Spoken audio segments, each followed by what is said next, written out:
welcome to The Messy Middle. It's a podcast covering the intersection between law, politics, the world of work, tech, with some fun and pop culture mixed in. That's right, fun and pop culture. And to have some fun, I'm your host, Blake Lott, LinkedIn's Chief Global Affairs and Legal Officer, and I've got some fun friends with me, that's for sure. I've got here on my right, my Chief of Staff, Mindy Hepberger. How we doing, Mindy? Pretty good, Blake. How about you? You excited for today? I am excited. Boy, you just turned that right back on me. I love it. Are you excited? Thrilled. And a scale of 1 to 10, 10 being like ecstatic and 1 being not so much. What would you say? Where'd you put yourself? Honestly? Yeah, honestly. Maybe a 3. A 3. Well, we're gonna this is something for us to work on over the course of the podcast. Listeners, recognize we're starting at a 3 and we are going to build. And by building, we're also going to introduce our producer here, Mr. Mike Hughes. Hey, Mike. How are you, Blake? You think you can clear 3, or where are we at over there? Oh, I can clear 3. I would say I'm at about a 7. A 7? Yeah. It's not a competition. It's not. I mean, 10 is reserved for like weddings, birth of your children. Right. 8 or 9 is probably achievable. You think we can do it? But yes. What would Mindy need to do for you to get to an 8 or 9, you think?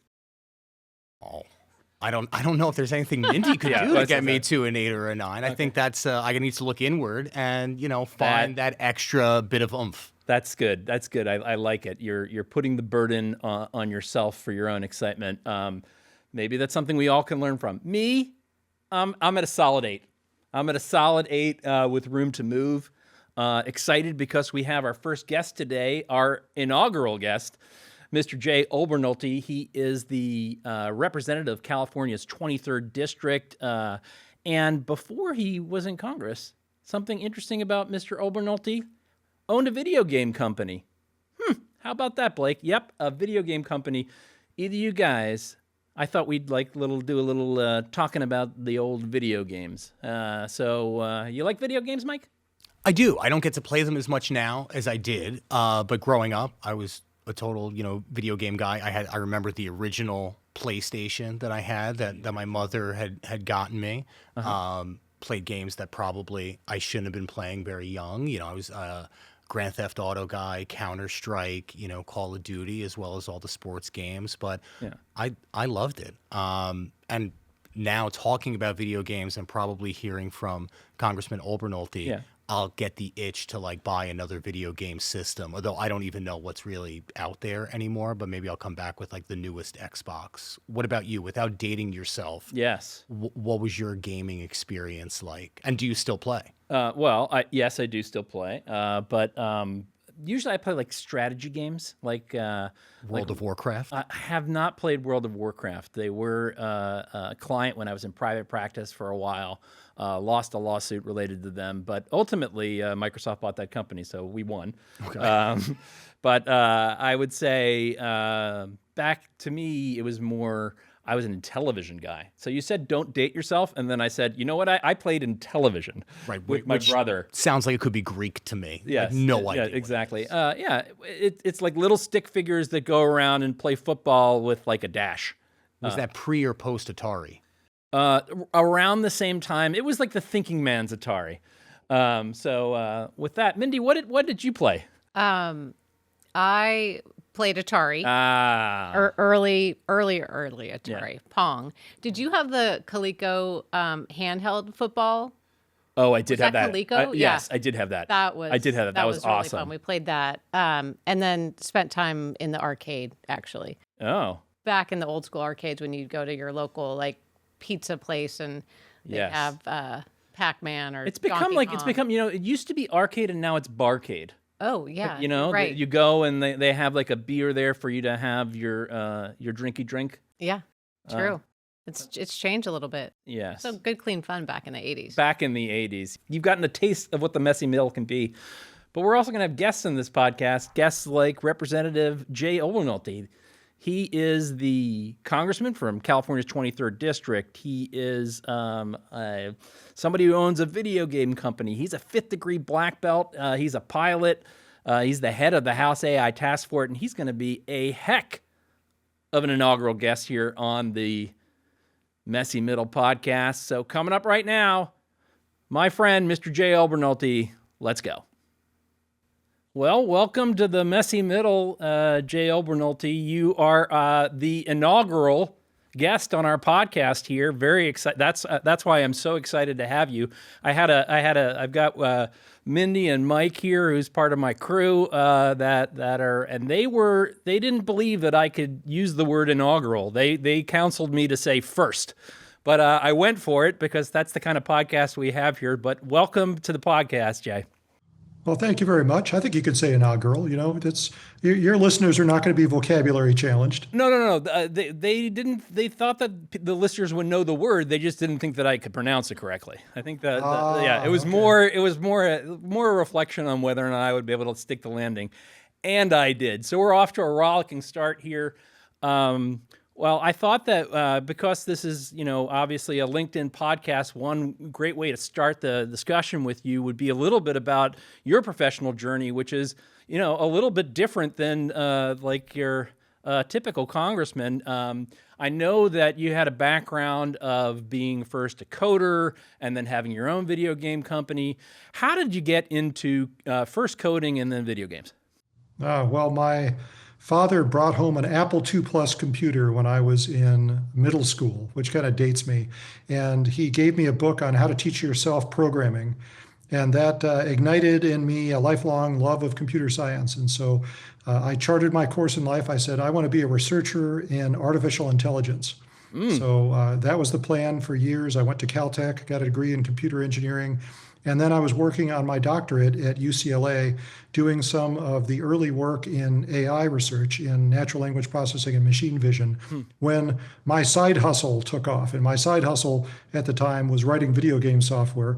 It was not clear that you could actually make a living doing it. I only did it to make a little extra money to put myself through grad school. But I had a game for the Sega Genesis, an NFL football game that went platinum, as we say in the industry, meaning it was a big hit. And I remember vividly looking at that first sales statement thinking, you can actually make a living doing this. And so that deflected me out of a career in academia into a career running a video game development studio. And I did that for 30 years. And we're still around. The studio is Farsight Studios. Yep. My oldest son runs it now. We do console games for platforms like PlayStation, Xbox, Nintendo Switch. And we just shipped our latest game, the latest PBA licensed bowling game, PBA Pro Bowling 2026, just shipped 2 weeks ago. Yep. So I've noticed that a bunch of your hits are like kind of based on real life, whether or not it's bowling or one that I'm like. It seems like your biggest hit all time, Pinball Arcade. Is that right? So were you a pinball guy? Kind of, sort of. I mean, pinball was a big thing. It was the heyday of pinball when I was growing up. I was more of a stand-up arcade guy than a pinball guy, but I played a lot of pinball.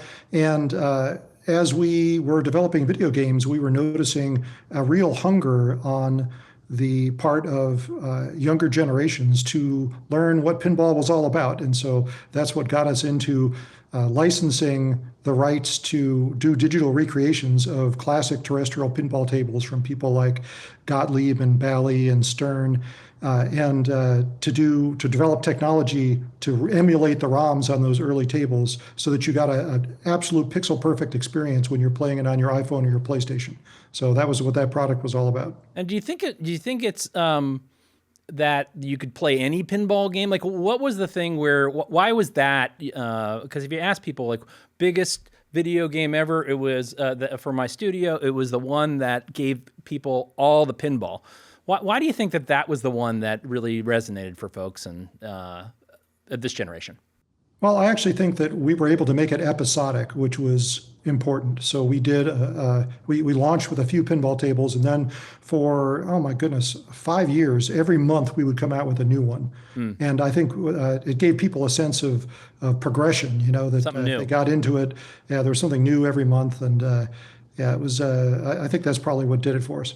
Yeah, I know. Now, are any other congressmen or women low-key gamers? I mean, AOC obviously is, famous for her time on Among Us, but any others that you talk to who are like low-key gamers? I think quite a few of us are video gamers. I am the only video game developer in Congress. Sure. Well, I guess you gotta get your crowns where you have them there. Speaking of something that I think you're the only one we're going through your professional journey, your entry into politics, not the normal entry into politics, which was through election to the board of the Big Bear City Special District Airport.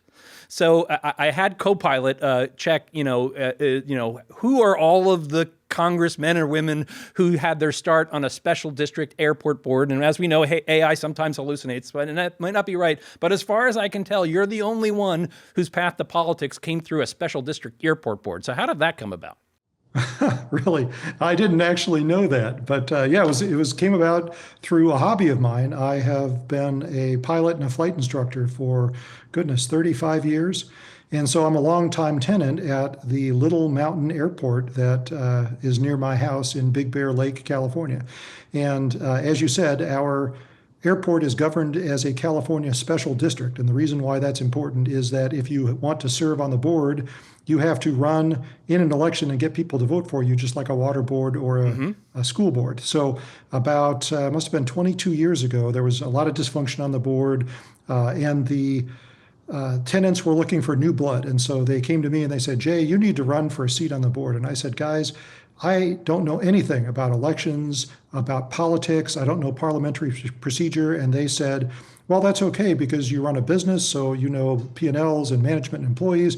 You've been a long-time tenant here, so you know airplanes and airports. And the kicker was they said, you can't possibly be worse than what we have now. So I figured if the bar was really that low, maybe I'd try it. And so I ran and was successful. And much to my surprise, it was a really good fit for me. I served 5 years on that board, 3 terms as board president. I ran for city council, served 4 years there.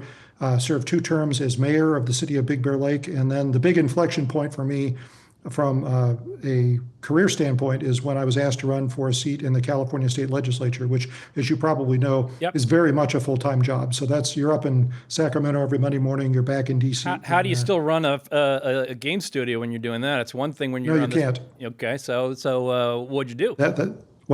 So that's when I stepped back from day-to-day management of the studio and concentrated on public service as a full-time job. Up until then, it had been just a desire to serve my community, but then that's when it became, seriously what I did full-time.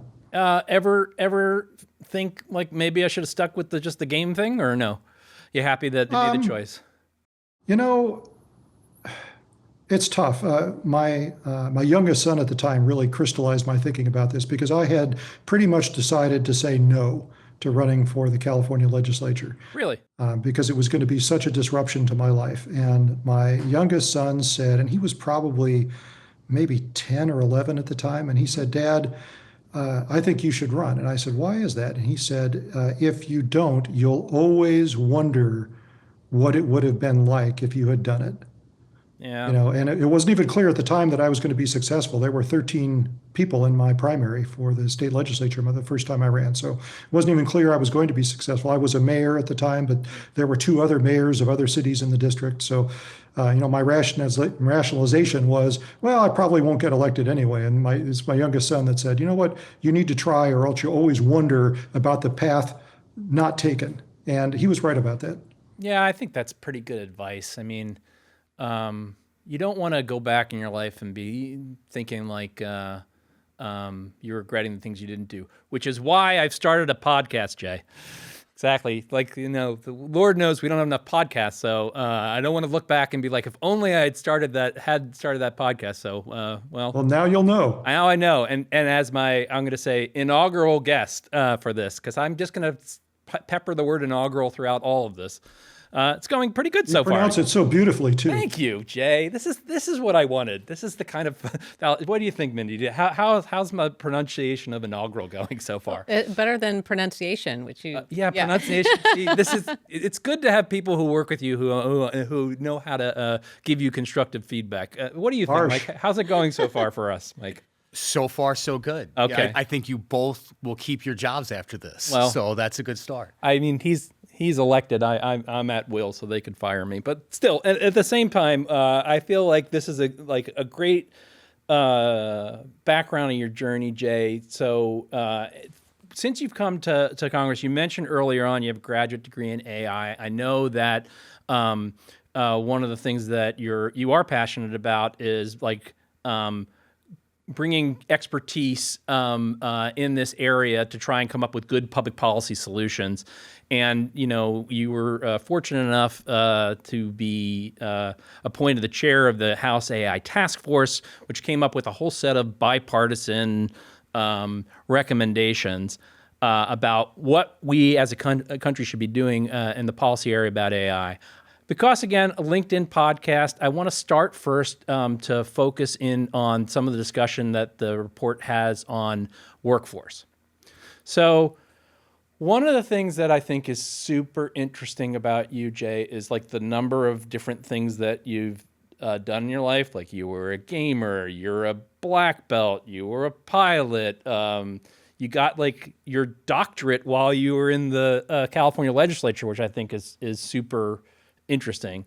As somebody like who is very interested in lifelong learning, what do you say to people who are like actually afraid of changing and afraid of learning? Because like I think one of the conclusions of the report was the workforce is going to need to change, skills are going to need to change, we're going to need to move it along. But I think a lot of people, not everybody is out there wanting to be a pilot and a black belt and a doctorate, and like what can we learn from you about this or not? I mean, I just thought you'd be a good person to ask that.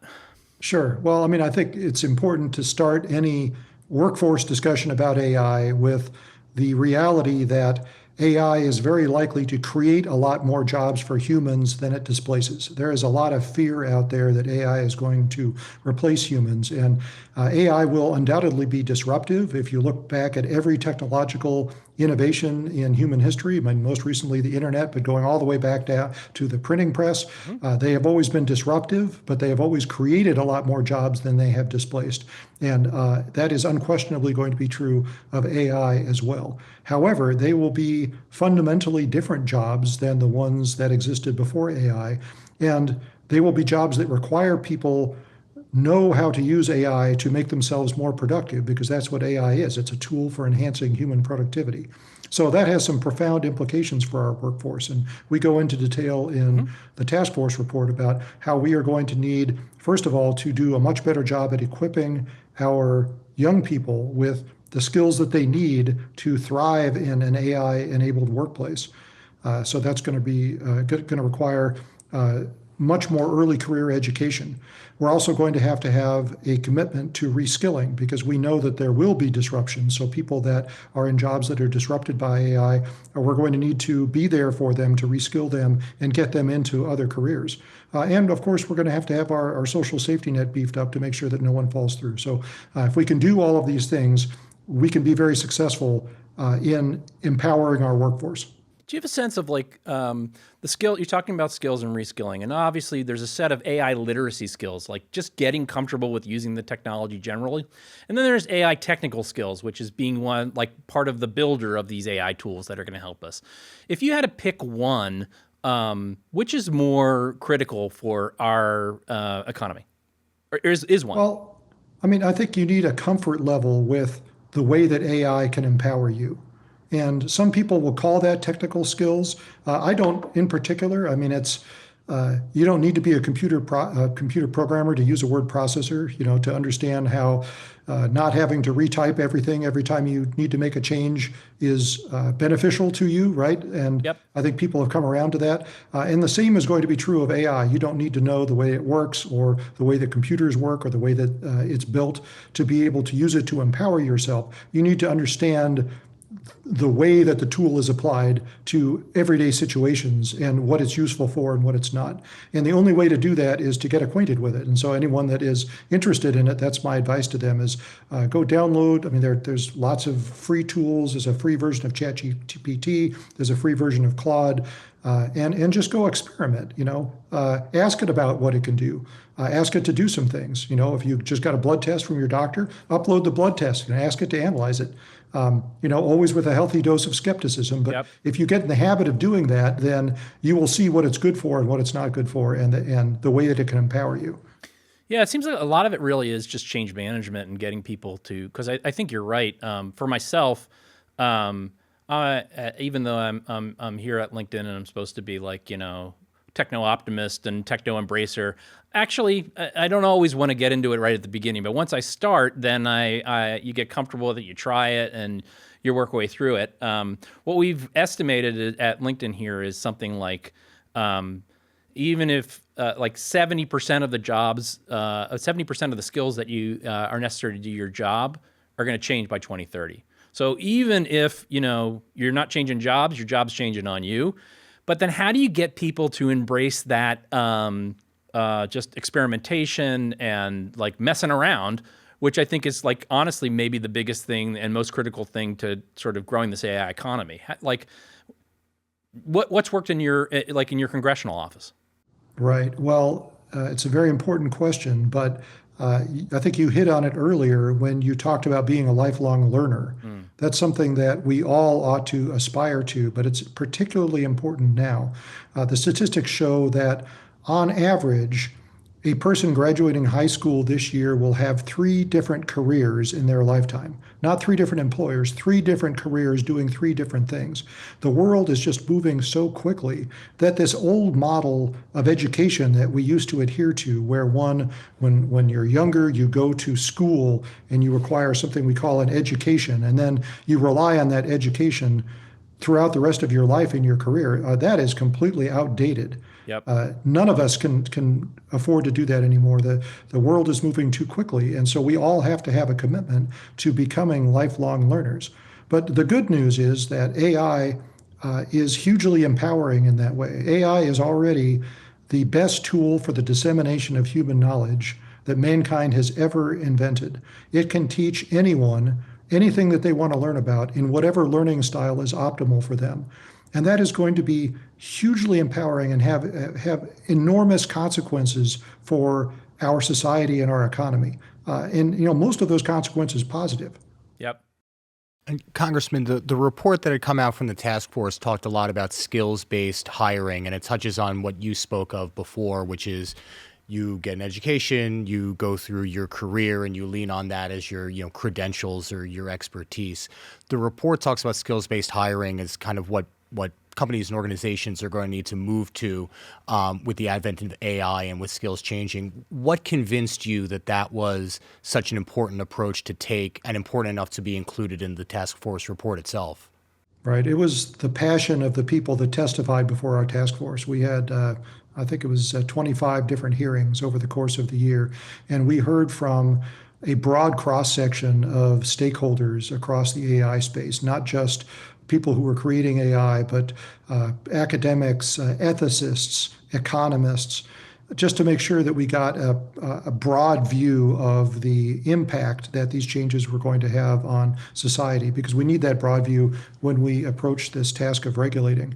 That is what really stuck with me was this idea that it's on the one hand really empowering, the fact that it doesn't matter where you got your degree or what degree you have. It matters what you can do. That's what we mean when we say skills-based, but also very frightening because all of the traditional paths to success seem now more doubtful, right? So, it's a brand new time that people are going to have to embrace. Yeah, we've been trying to do that in our product. So obviously LinkedIn, an important talent marketplace, job marketplace for the United States and other parts of the world. And one of the things that we've tried to do is get to the point where how do we emphasize skills for the people that are looking as a key input? There's simple ways that you can do that just by like making skills search more prominent when the recruiters are looking. And then we've done things where we've used AI to basically look through people's profiles to not just look at where they went to school, what their last job was, what their last company was, but pull out what their skills are, because that might be the most relevant thing. You can take something like, let's say a flower shop is looking to expand, right? And a chain of flower shops, and obviously small business is going to be hugely empowered by AI. You get something like a digital marketer for a flower shop. You could look for digital marketer who has that title, but you could also look at somebody who is like the office manager, and when you look at their profile, it says use TikTok and Instagram to help open new stores. You know what that is? That's a digital marketer who is in the flower industry and might be the best person for that job. And we can use AI to help surface and put that person in the spot and like hopefully expand the talent pool, like by, you know, talking to a lot of the same people that testified in front of the committee and working that. But like we have to be that spot where we're making it happen in the product, you know, and making people's lives better. Right. Yeah, absolutely. I admire how you slipped that in. Thanks. Thanks, Jay. Again, not bad for an inaugural, you know, doing that. But, you know, obviously there'll be some challenges as well. One of the things that the report does mention is monitoring labor laws. To see how AI is going to change things and whether or not updates need to be had. What's your sense of how AI is changing the landscape and might need to change the landscape when it comes to, you know, worker protection or labor laws? Right. Now, it's a very important question. And I think that you have to be forthright about what your philosophy is going to be when you set out to regulate a technology like AI. So, you can't just regulate for the purpose of regulation, right? That's a fool's errand. So you have to have some guiding principles when you regulate. And with respect to a technology like AI, those guiding principles have to be mitigation of potential harms against the public. So if you can make a list of the different harms and then figure out which one of those it's government's responsibility to prevent, then you've got yourself a template for a regulatory framework and different laws, and including labor laws, because you come up with things in your regulatory system that mitigate the harms that you're trying to mitigate. So when you look at labor law, you know, it's not the job of government to mitigate labor disruption. You know, it's important to say that that's been tried throughout human history. It never works. Even if you succeeded to doing it in one country, other countries that manage the transition better are then going to outcompete you. So, you know, you just can't do it. But what you can do is focus on the things that you unequivocally want to prevent. And in the case of AI, that is most often the malicious use of AI by bad actors. People that are doing things like trying to take advantage of workers, piercing through digital data privacy, using AI for cyber theft and cyber fraud. Those are the things that we want to prevent, and those are the things I think government needs to play a role in preventing. Yeah, the report really talks and focuses about an outcomes-based approach, right, as opposed to a licensing or other approach. Like, obviously, it's not the only approach that one could take. Europe has taken a different approach where it's much more on the front end, where beyond some very low risk areas, it's not exactly a licensing model, but it looks something closer to a licensing model. Why was it important to you to have the focus be on outcomes as opposed to anything else? And how were you able to bring a bipartisan group along on that point of view? Because I would think that there might be some colleagues across the aisle who wouldn't necessarily think of that as their first choice. Right. Now, this is one of the central issues that the task force evaluated. And as you say, in this country, we believe in regulating outcomes, not regulating tools. If you regulate outcomes, it really clarifies your role as a regulator, because you can pass laws that do the things that you want them to do and prevent the things you want to prevent without having to get into the minutia of each particular tool. One of the big misperceptions about AI regulation in America is that it's largely unregulated now. And that's absolutely untrue. We just regulate outcomes, we don't regulate tools. So, for example, one of the things that we're most concerned about is something we were talking about a minute ago, the use of AI to steal people's money through cyber theft and cyber fraud. That is increasing every day. Anyone in my job will get constituent horror stories from elderly people that got a call from what sounded like their grandson saying, "I'm in a jail in Tijuana. They want Best Buy gift cards to let me go," and they fall for it, and it's going to get worse. So, that's a serious problem. But we don't need a new law that says it's illegal to use AI to steal people's money in that way. It's already illegal to steal people's money. We don't, it doesn't matter if you use AI to do it or some other tool to do it. So we need to make sure that our law enforcement agencies have the tools and resources that they need to police that activity and to make sure we bring those people to justice. But we don't need a new law that says that you can't use AI that way. And similarly, when you look at this fundamental dichotomy in your approach to regulation, what Europe is doing, as you say, is a very centralized approach where they say AI is completely different. And so in addition to your sectoral regulator, you're going to have to get a license from a completely new regulator just to use AI in anything but a low risk context. And we're going to spin up a whole brand new bureaucracy to deal with that. And that's actually been disastrous for them. They had to pause last fall the implementation of that system because the rollout of their code of conduct and code of practice was so disastrous. We, in the task force report, are recommending the opposite approach. We're recommending a decentralized sectoral approach to regulation. So we think that it makes sense to empower our existing sectoral regulators to regulate within their spaces.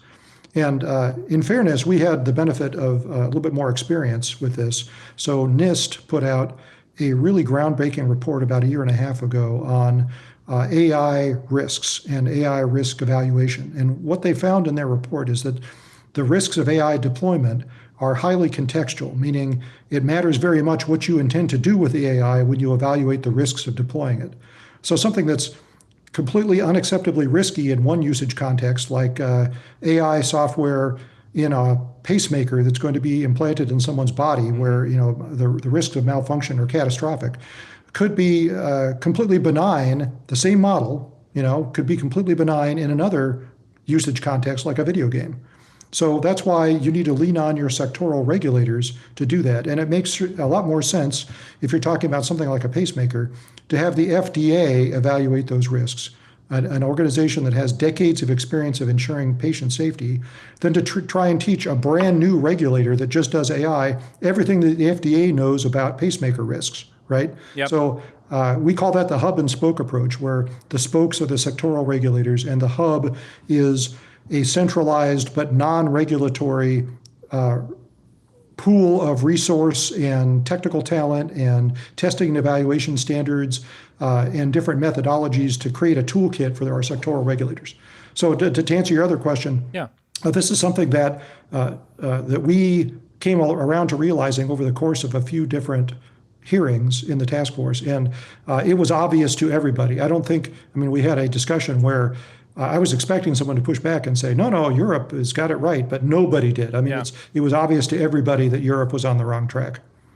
I'm over there as well and talk to European regulators. I don't know that they have fully would agree that they are completely on the wrong track, but they are talking about simplification and they are pausing some things. So, but that'll be a different discussion if I have the sort of Sure. AI czar over there. Well, I've spoken to them too. Oh, I'm sure. Both in public in public forums and behind closed doors. So I think behind closed doors they're a lot more circumspect about that. But also, if you want proof, look at what's alarming them, which is the wholesale flight of not just investment capital, but more importantly, technical talent out of the EU and into places that are doing the job of regulating better, like the UK and the US. For sure. That will tell you everything that you need to know. For sure, there's a real focus on competitiveness and the competitiveness of internal economy and defense and a whole bunch of things when you talk to them.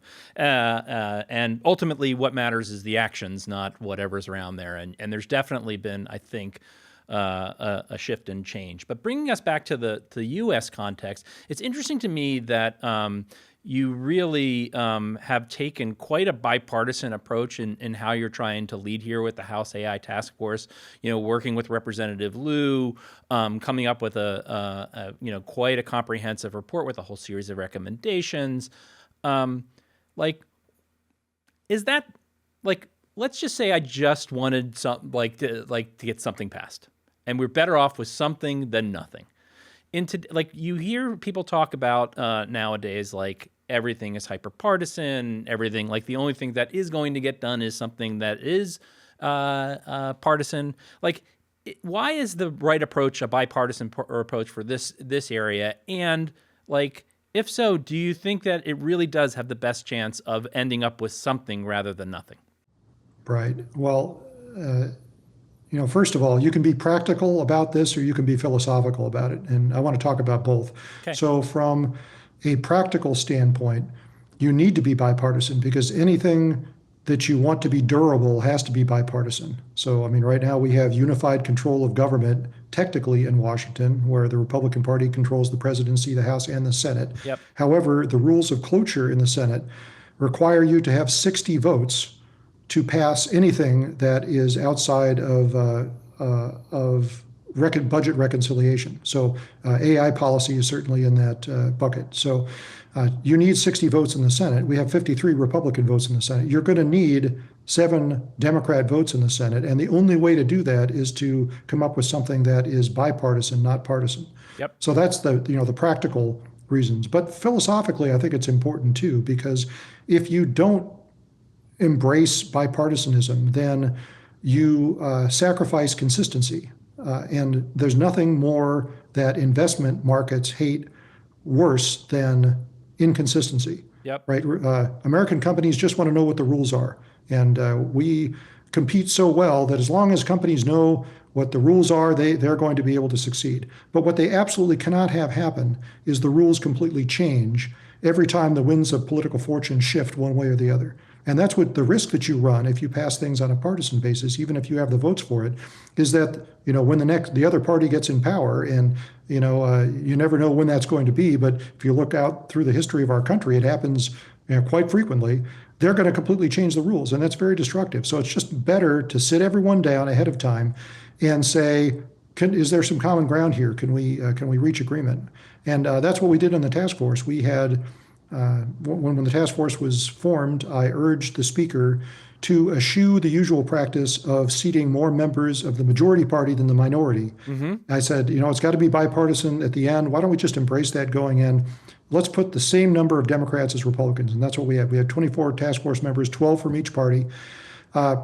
And our task force report was unanimously approved by all 24 members of our task force, as well as the speaker and his staff and the minority leader and his staff. So I think that speaks pretty powerfully about the degree of bipartisan agreement that surrounds the tenets of that report. And I mean, just to be clear, there was a lot of things that we didn't put in the report that we could have that got cut out because we didn't have unanimity. But I think what's left forms the basis of a very comprehensive regulatory framework, and I think that should give people some optimism. Yeah, I agree. I definitely, as somebody who follows politics pretty closely, it definitely seems like a bright spot to me. What about on the personal side? It does seem like you formed some bonds with the folks that you're working with, as one always does, right? So I noticed you are now not the only member of Congress with some sort of degree in AI. Representative Beyer from Virginia, Democrat, went back to school like yourself and got it. So what were your conversations with him about that? Because did he come turn to you like, hey, you're Mr. Masters of AI in Congress, and feel threatened as you're not the only one with an AI degree in Congress anymore? Or? Oh, no, are you kidding? No, it's the opposite. We want more people with technical expertise, because the more people that share that knowledge, the better job we can do at crafting something that makes sense and is going to stand the test of time. So Don's a wonderful member, really like working with him. And you know what? That's one of the things that was an unintended benefit of the task force. We didn't set out to do this, but what we wound up with was a core group of 24 members of Congress who are deeply educated on the topic of artificial intelligence. And they didn't start out that way. In fact, I specifically said to the speaker when he formed the task force, I told him, don't send me a bunch of technologists. I want a wide cross-section of people from different policy committees and people from different political ideologies, because if we have problems in our framework, I want to surface them early. I don't want to have a bunch of technologists agree on something that's completely politically untenable and only find out about it later when we try to pass it. And that's what I got. I got people from all different walks of life. Yep. By the end of it, though, everyone was really spun up. And so I think that's going to yield a lot of benefits moving forward. And Congressman, what was fascinating to me in some of the prep for the show is you're obviously on the speaking circuit more, and you're a guest on other podcasts and other shows to speak about AI, and many of them talk about your masters that you got in artificial intelligence. I'm curious, in the start of your political career, when you were in the California Assembly and even in your first few years as a member of Congress, did anyone ask or did anyone really care much about the artificial intelligence master's degree? Did it come up in conversation, or that's more of a recent development in what you're asked about on a regular basis? Right. Well, AI from a policy perspective is a fairly recent thing, but it's interesting when you serve in a legislative body with lots of members, like the California legislature or the U.S. House of Representatives. What you discover is because we legislate on such a wide variety of different topics, you can't be an expert on everything, and so you get to know who to trust on areas that come up that you are not an expert on. So, I mean, my recently departed colleague, Doug LaMalfa, who unfortunately passed away last week, he was one of our resident experts on water policy and on agriculture. If you wanted a question about, you had a question about running a farm, you had a question about, water rights, you could go to Doug and ask him. And he just had that reputation. So I kind of served that role as a technologist, both in the legislature and in Congress. And so when I was in the legislature, no, AI didn't come up very much, but what did come up quite often is digital data privacy. So I was the Republican lead when we negotiated and passed the California Consumer Privacy Act, which is probably the furthest reaching piece of policy on digital data privacy in the United States. So, that's kind of the niche that I had. Good niche. Speaking of, I want to follow up, and this is going to be a deep cut question. I bet you don't get it all the time, but you did a doctoral dissertation while you were in the California legislature, and it was on, I've got my card here, managing budgetary conflict between the executive and legislative branches of government. So you wrote a doctoral thesis while you, in addition to running your game studio and being a black belt and flying planes, you also had time somehow to write this doctoral thesis. Now, that seems pretty relevant right now, managing budgetary conflict between the executive and legislative branches in government. Have you dusted it off at all recently? Or I guess it's probably perennially interesting and useful. What was the point of it? Because I wasn't able to find it online. I tried to find it online and read it, but I couldn't find it. What was the thesis, and have you used it at all in your time in the legislature? Yeah, I mean, it's still very relevant, isn't it? Yeah, for sure. Yeah, so I talked about getting deflected out of my doctorate in AI by my video game development career. That was always kind of an unscratched itch. And so when we got into COVID and everything slowed down in the legislature, I thought maybe this is a good time to go back and finish my doctorate. But I decided to do it in public policy and public administration rather than AI, because that's kind of what I do now. So at the time, I spent 5 years as vice chair of the budget committee in the legislature. So I was deeply involved in the budgeting process in California and kind of a keen observer of this conflict between the executive branch and the legislative branch, which was easier to be objective about because I was in the minority, currently. Sure. So I thought that would be an interesting thing to write about, and it turned out to be fascinating, even more interesting than I thought. I mean, we went all the way back to the beginning of government budgeting, which is where the word budget comes from. It's a French word called budget, which was the name of the leather pouch back in medieval England that the king's exchequer would use to transport the king's monetary requests to Parliament in. So he would carry them in his budget, and that's where we get the word budget. Velvet pouch, you're saying? I'd yeah, like a velvet pouch. A leather pouch. That sounds nice. Leather. You'd probably like a horse saddle to attach it to, too. Yeah, sure. I could go for that. But yeah, so that, I mean, it's interesting how this topic keeps coming up. But now I currently serve on the House Budget Committee, and so I am very much of the opinion, which I guess is kind of natural for someone in the legislative branch, but the opinion that we have allowed the balance of power to shift way too much toward the executive branch in recent years, and not just this administration, but I've talked about for the last 30 years, gradually the power of the purse that the Constitution says Congress is supposed to wield has been eroded year by year by the executive branch. And that's not a healthy thing, and it's not what our founding fathers intended. They intended to be this balance of power where ultimate authority could only be exercised through a negotiation and compromise between the branches. And I feel really strongly we need to get back to that. So if you were advising, and I'm sure you do, when you're in the on the budget committee with your colleagues, you're like, well, I wrote a doctoral thesis on this, so I know what I'm talking about. And you say there's a velvet pouch. What do you tell your colleagues? Like, what's the number one things that we can do to sort of more forcefully assert Congress's power of the velvet pouch? Right. Well, we need to actually start getting back to budgeting. You know, we actually have taken the fundamental aspects of budgeting, which are threefold. There's planning, there's revenues, and there's expenditures. And in Congress, we have divided that up into three different policy committees. Planning is done by the House Budget Committee, expenditures are done by the Appropriations Committee, and revenues are managed by the Ways and Means Committee. And the three committees jealously guard their jurisdictions and rarely talk to each other.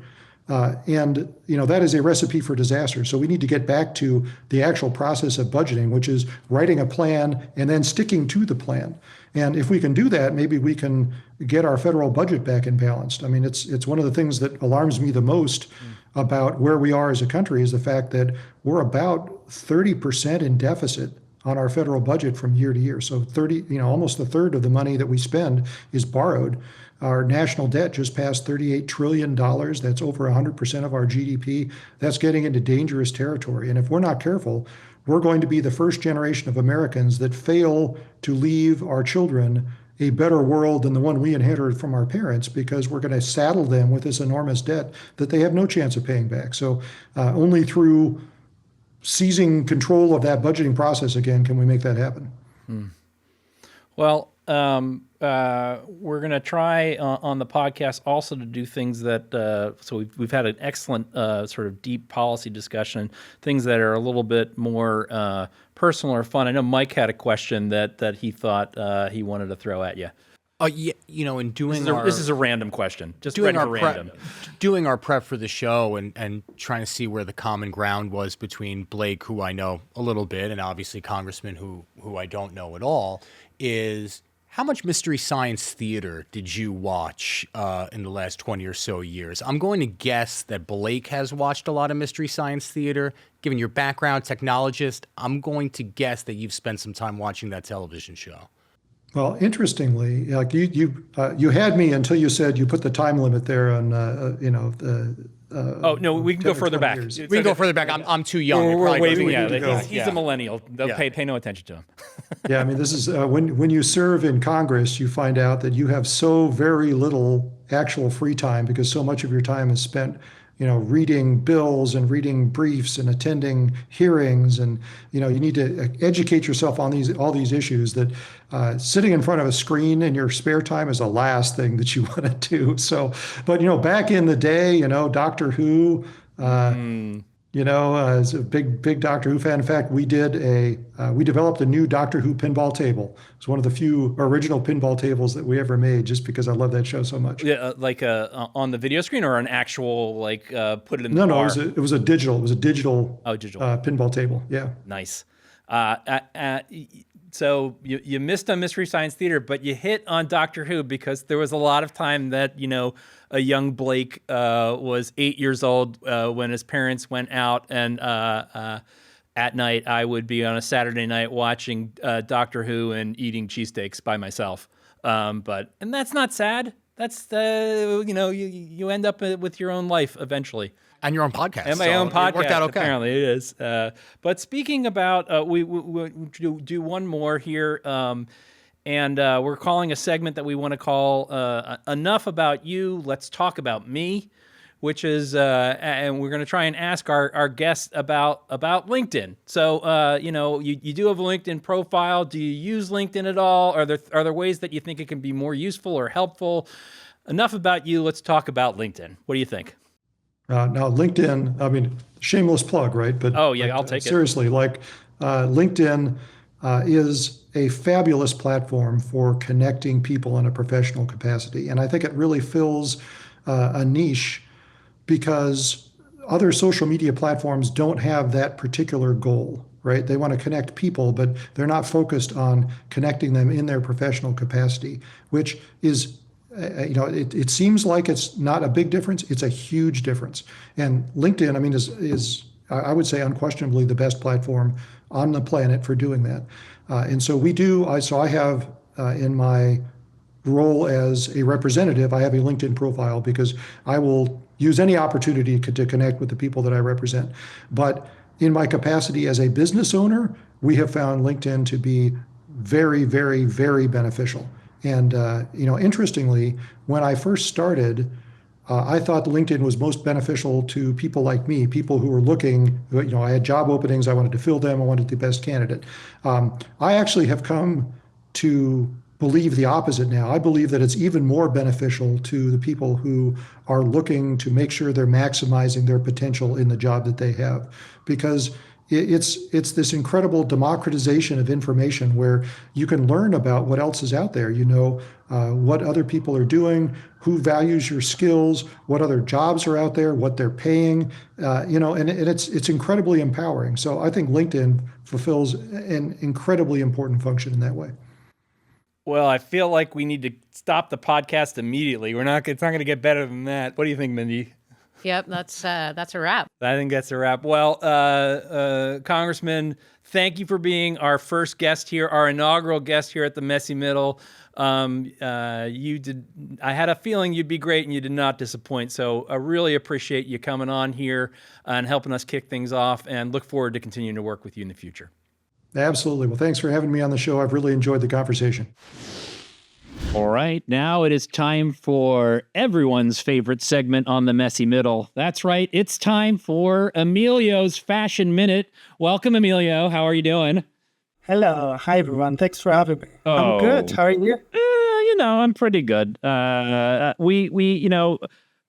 Since it's our first episode, it makes sense to introduce you to our audience here, Emilio. Of course, you are a data protection manager at LinkedIn. Am I correct in this assessment? Yes, you're correct. But you are also a bit of a fashion guru, icon, legend in the legal and public policy department at LinkedIn. Fair? All of the above. That's overseas, yeah. Yes, exactly. So as you can see, none of the three of us have any strong fashion sense. So we've come to you in Amelia's Fashion Minute because we need to get a little help on what we need to wear on the podcast. This will be hopefully a recurring segment. By the way, your shirt is beautiful. I love those buttons. Thank you. Thank you so much. So let's start with me. Here I am. I'm at my podcast. Just some thoughts off the top of your head. Let's try something else. Okay. Yes. Okay. All right. So that doesn't fully surprise me, but you don't like? Is it the maroon? It's the color. Why do we need to go somewhere else? Last time I saw you, Blake, you were wearing a shirt so colorful. It was inspired by Jackson Pollock painting. Yes. Yeah. And you want to go more there, or no? Is that too much? No. Okay. That's too much. Okay. So we need to find the middle, I think. The messy middle, Amelia. Middle. Okay. Messy. Okay. So guide me. Where am I going? I really want to see you in a suede jacket. A suede jacket. Ooh. Yeah. And a brown one. Brown. Brown. Yeah. Okay. Brown. And how dark brown? Like the brown I'm wearing right now. That would be good. Are you just going to be dressing me like you? Is that how we're going to be doing this? Yeah. Yes. Exactly. All right. So a brown jacket. What else? Does it matter what? Let's build the whole ensemble. Okay. Perfect. Let's go with a plain shirt, blue, baby blue, light blue, or white. Up to you. Okay. You can choose. Oh, it's up to me.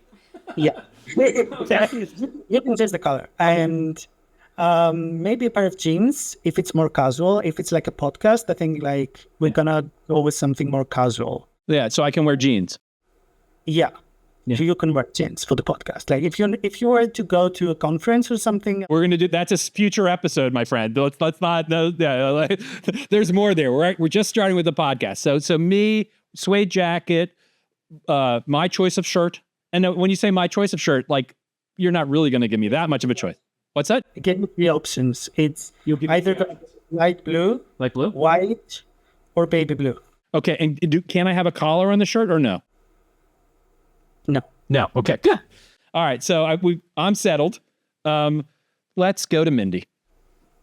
Mindy, I would love to see you in a dress, maybe something, a needy, an A-line dress. I think that would suit you best. Got it. For colors, I think, Blake, you need to know your colors. And I think Mindy's color is somewhere around green or blue. Am I a summer or a spring, Emilio? Do you know?